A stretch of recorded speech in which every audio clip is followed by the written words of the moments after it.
Imagine living in fear, knowing that a relentless predator is stalking you, not in the wild, not deep in the forest, but in your own home.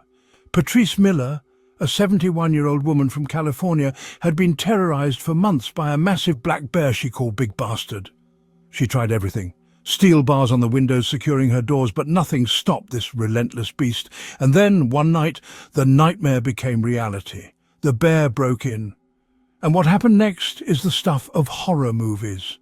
Stay with us as we uncover the chilling details of this real-life animal encounter gone terrifyingly wrong. Welcome to Savage Tales, Animal Encounters, the channel where we explore the most intense, shocking and sometimes downright terrifying encounters between humans and the wild. From deadly predator attacks to miraculous survival stories, we bring you real-life accounts that will leave you on the edge of your seat. If you love gripping stories of nature's raw power, you're in the right place. Before we dive into today's harrowing tale, make sure to hit that like button. It really helps this channel grow and lets us know you want more stories like this. Subscribe and join our community of wildlife enthusiasts and thrill seekers. And don't forget to ring that notification bell so you never miss an episode of nature's most intense encounters. We want to hear from you too. Drop a comment below and tell us, what would you do if you came face to face with a massive black bear in your own home? Would you fight, hide, or try to befriend it? Let's talk about it in the comments. Also, share this video with your friends who love wild and crazy true stories. All right, buckle up. This is a story you won't forget. Let's dive into another savage tale. Patrice Miller had always loved the peace and quiet of her small mountain town, nestled deep in the Sierra Nevada wilderness. Downeyville, California, was the kind of place where neighbors looked out for each other, where the towering pines and crisp mountain air made every morning feel like a postcard. But in the months leading up to her tragic death, that peaceful existence was shattered by a relentless intruder, one that no locked door or steel bars could keep out. It all started with fleeting glimpses, a shadow moving through the trees at dusk, the unmistakable crunch of heavy footsteps in the dead of night. At first, Miller thought little of it. Black bears were a common sight in this part of California, often rummaging through trash or wandering near homes in search of food. But this bear was different. It wasn't just passing through, it was watching her. Neighbors recalled seeing the large, dark-furred predator lurking near Miller's property repeatedly, drawn perhaps by the scent of her vegetable garden and compost pile. She had even given it a name, Big Bastard, a name that started as a joke but quickly took on a far more sinister meaning. Soon, the sightings turned into full-blown harassment. The bear returned night after night, pacing outside her windows, testing the limits of her home's defenses. It clawed at the doors, scratched the walls, and left deep gouges in the wood. Miller, a fiercely independent woman, took matters into her own hands. She installed steel bars over her windows, hoping to deter the animal. She made sure to bang pots and yell whenever she saw it, attempting to scare it off. But nothing worked. In fact, the bear only became bolder. It began lingering on her porch, pressing its massive body against the glass, leaving smudges and streaks where its wet nose sniffed for a way inside. One morning, she awoke to find deep paw prints in the dirt just outside her bedroom window. The realization sent chills down her spine. This bear wasn't just loitering, it was studying her. Miller told her friends and neighbors about the bear's increasing aggression. She knew it needed to be removed, but didn't want it to be hurt. Her calls for help were met with warnings: secure your food, avoid leaving anything outside that might attract it. But despite her precautions, the bear's visits continued. It was only a matter of time before something terrible happened, and then, one fateful night, it did. On a cold November evening, the bear returned. Only this time it wasn't satisfied with scratching at the doors or sniffing at the windows. The predator was done waiting. With terrifying force, it broke through. What happened next would send shockwaves through the quiet mountain town and make history as California's first documented fatal black bear attack. It was a cold November night when the bear made its final approach. The bear had tested the limits of Patrice Miller's home for months, scratching, clawing and pacing outside, each time pushing its boundaries a little further. But on this night, it was no longer testing. It was ready to break in.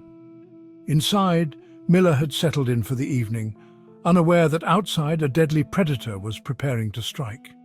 The bear's massive, powerful body loomed just beyond her door, its breath steaming in the chilly mountain air. It had grown accustomed to the structure's barriers, the steel bars, the locked doors, but tonight it would not be denied. With an explosion of raw strength, the bear launched itself at the door. A sickening crack rang out as the wood splintered under the force of the bear's weight. Hinges groaned, screws popped free, and before Miller could react, the door burst open, leaving nothing between her and the beast that had stalked her for months. The dim glow of her living room light illuminated the monstrous figure as it stepped inside, its black eyes locked onto her. This wasn't a startled bear wandering in by accident. This was an animal that had targeted her, and now it had her trapped. Miller barely had time to scream before the bear lunged.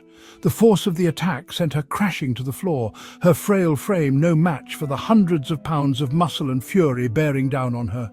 The bear's powerful claws ripped through flesh, its massive jaws snapping shut on her arm, then her shoulder. Blood spattered across the room as Miller fought desperately, kicking and struggling against the relentless assault.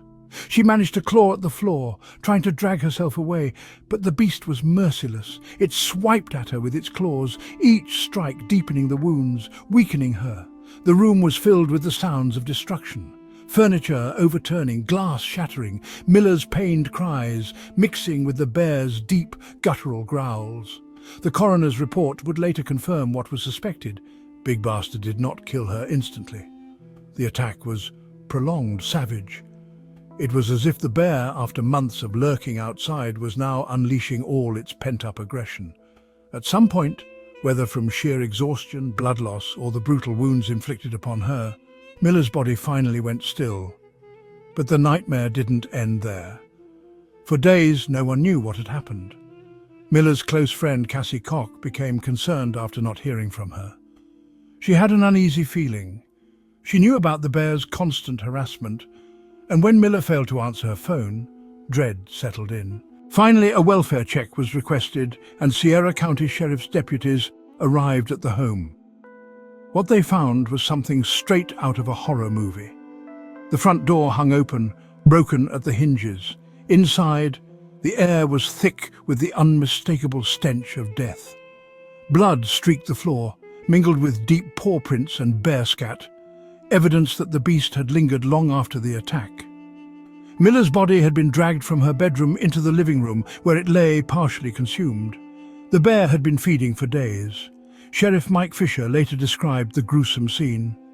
It appeared that the bear had probably been there several days and had been feeding on the remains. It was a chilling confirmation that Miller's greatest fear had come true. The bear that tormented her had finally broken in and made her its prey. Wildlife officials were called in immediately. The hunt for the bear was on. The hunt for the killer bear authorities set up traps and patrols, determined to find the bear before it could strike again. With 40% of California's estimated 65,000 black bears living in the Sierra Nevadas, tracking down a single animal would be no easy task. But the bear's boldness would be its downfall. Just days after the attack, the massive black bear returned, right back to the scene of the crime. It was quickly trapped and euthanized, bringing an end to the terrifying saga. DNA tests later confirmed what officials already suspected. This was the same bear that had killed and partially eaten Patrice Miller. Her death would go down in history as California's first documented fatal black bear attack. The tragedy of Patrice Miller's death is a sobering reminder of how powerful and unpredictable nature can be. While black bears are typically not aggressive toward humans, this case serves as a grim exception, one that highlights the increasing overlap between wildlife and human settlements. As bear populations grow and urban areas expand into their habitats, encounters like these are becoming more frequent. Experts stress the importance of securing food sources, bear-proofing homes, and reporting aggressive wildlife behavior early to prevent another deadly incident like this one. Patrice Miller tried everything to keep Big Bastard out, but in the end her nightmare became a tragic reality. Her story is one we won't soon forget. What happened to Patrice Miller is a chilling reminder that nature is as unforgiving as it is beautiful. While black bear attacks on humans are rare, this case proves that when animals become too comfortable around people, the consequences can be deadly. What do you think? Could anything have been done differently to prevent this tragedy? Let us know in the comments. We'd love to hear your thoughts. If you found this story as shocking as we did, make sure to smash that like button. It helps more people discover these wild, real-life survival stories. And if you haven't already, subscribe to join the Savage Tales community, where we explore the most intense and unbelievable animal encounters on the planet. But that's not all. Ring that notification bell so you never miss an episode. We drop new stories regularly, and trust me, you don't want to miss what's coming next. And hey, let's keep the conversation going. Drop a comment below and tell us, have you ever had a terrifying encounter with wildlife? How did you handle it? We read every comment and we love hearing your stories. Finally, if you have friends who love insane, true animal encounters, share this video with them and let them experience the wild side of nature with us. Thanks so much for watching and being part of our community. Stay safe out there, respect nature, but never forget that sometimes nature fights back. Until next time, this has been Savage Tales Animal Encounters.